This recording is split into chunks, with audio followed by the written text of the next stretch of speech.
Hello. Hey! Welcome. This is Weekly Wednesday with Colin and Kelly. on a Thursday. We decided to switch it up for you, just to keep you guessing. That's right. So the reason we're on Thursday is because today is our open house.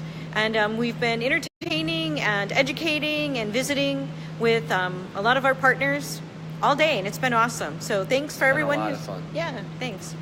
So we're in our warehouse, in the back of the warehouse, and we are actually going to be talking to Patrick. He is one of our production managers at our ultrasonic. Yes. So Colin's going to be doing the interview, right, Colin? I am? Okay. All right. We'll figure it out. So let's switch the camera over.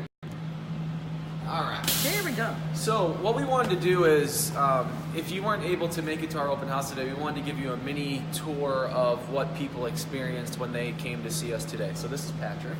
Hi. And so one of the first things that we're going to kind of go over is our ultrasonic cleaning department here, or space here.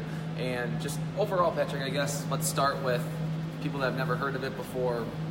You say ultrasonic cleaning, what does that mean? Ultrasonic cleaning is the way of cleaning an object, by using ultrasonic waves in a bath of water. You'll see ultrasonic cleaning stations and jewelry stations, little chests, probably no bigger than a tissue box. And they put your jewelry inside. And Monique's watching. Say hi. Hi, Monique. And it will vibrate the water to break down materials and grime, and kind of just melts away. And what are some of, I know we have some things that we've kind of have here, but what are some things that we would clean in the ultrasonic machine? Dishes, pots and pans. You can actually clean electronics, so your computers, like older monitor computers, or your home entertainment centers. A lot. You can clean an awful lot with ultrasonic. Yeah. And so when we start the process with ultrasonic, we start here at kind of go through the process of what all of this stuff does. Sure. So earlier this morning, I was actually sooting up some of our kind of test bowls, such and such, that we have. So I was sooting it up outside. This is kind of a good representation. Obviously, dirty, clean. I've sooted these up several times, so unfortunately, you still have a little bit of a grime left. However, what we would get is a product like this half, that's nice and dirty. We pack that up, and then we bring it to our station. At that point, we would go ahead and stick these dishes inside of our pre-soak tank. The pre-soak tank is filled with deionized water, as well as a chemical that we use for our ultrasonic. I won't actually run it, it'll be too noisy for you guys. But we soak the actual product in the water. We soak it for a designated amount of time, 4 or 5 minutes, and what that does is it breaks down the grime, soot, dirt particles, so that it will be easily broken off. At that point, we go ahead and we take it from the pre-wash, and we go ahead and we put it into the ultrasonic bath. This is a large 110-gallon ultrasonic machine. There's 3 bars at the bottom that vibrate and create bubbles that will sit on the surface of a product, i.e. a bowl. And when it's running, you can dip it in and, here's a visual aid. It's going to be a little bit noisy, but you'll get the point. Cover your ears.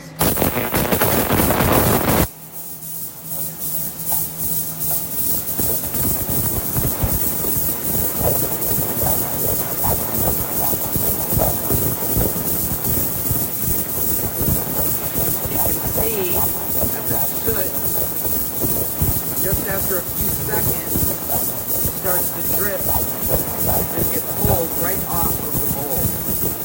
Just with a few seconds.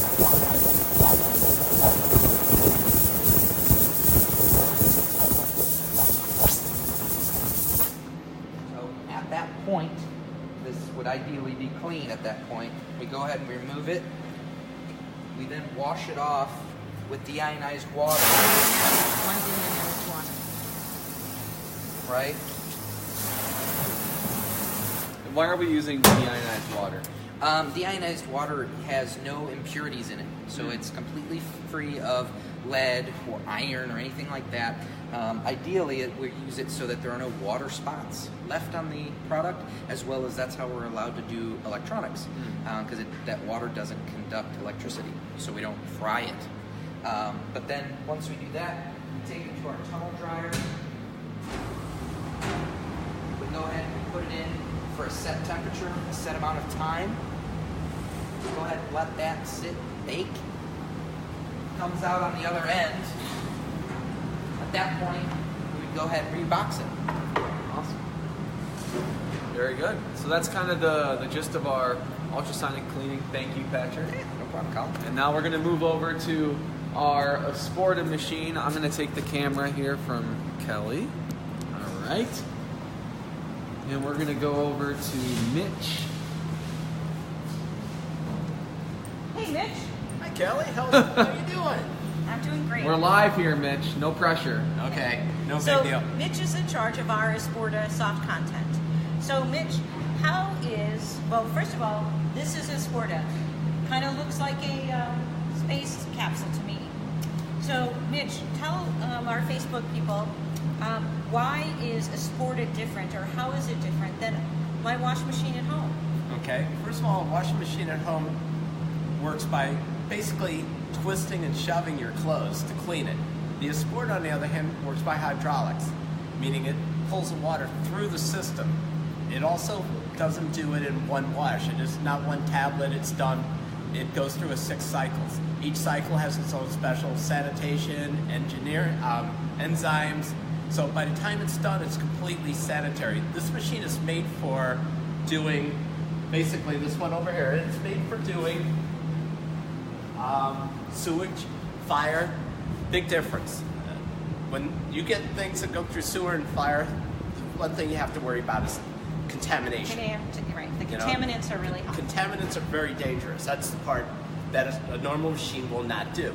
For an example, we have these dolls. Okay, these dolls these were in a sewer. Okay, they're pretty bad.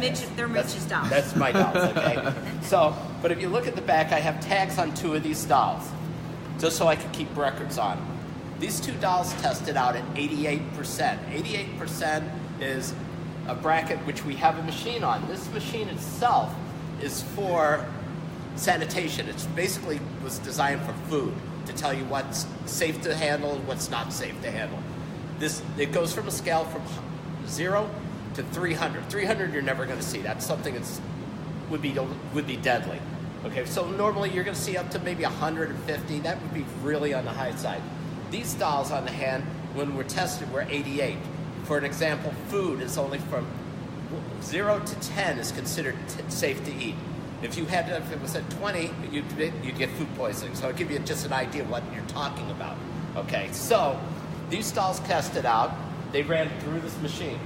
When they were done running through the machine, they came out at 0, which meant they have no contaminants. A baby could handle it without getting sick.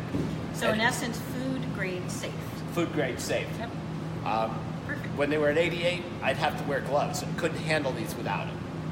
So then they go into the drying room and... Yeah, they go into the drying room and they dry out. When they're done, if you can see, these dolls look almost like they came off a shelf. Right, they look brand new. If you ran these through a normal machine, they would be destroyed. Right. So, right. And that's basically what this machine does. It's designed that if you're doing, like, you have a comforter, you have a fire, and the comforter is worth to you, to the insurance company, it's worth maybe $100. It's an old rag, basically, as I care. Mm-hmm. Now, to you, it'd be priceless. Right, because my grandmother made it. Your grandmother made it, your great-grandmother. We, on the other hand, can turn around and clean it. We have a probably 95% chance of it becoming out new, or at least what it looked like before the fire. Right. So we can restore it back to pre-loss conditions. Right. And pre-loss conditions means you have your product back. Otherwise, the insurance company would say, it's ours, throw it away. And it's gone. Yeah. So in essence, the Sporta system allows us to pretty much handle almost anything and everything to restore to pre-loss conditions. It is less costly to restore rather than replace. And that's our objective here at SERVPRO of Elgin. Yep. Thanks, Mitch. You're quite welcome. We gave you the condensed version of a sport. So thanks for following us today on Thursday for our weekly Wednesday. Thanks, Colin, for holding the camera. Bye, everybody. Colin. See you next See week. ya. Bye.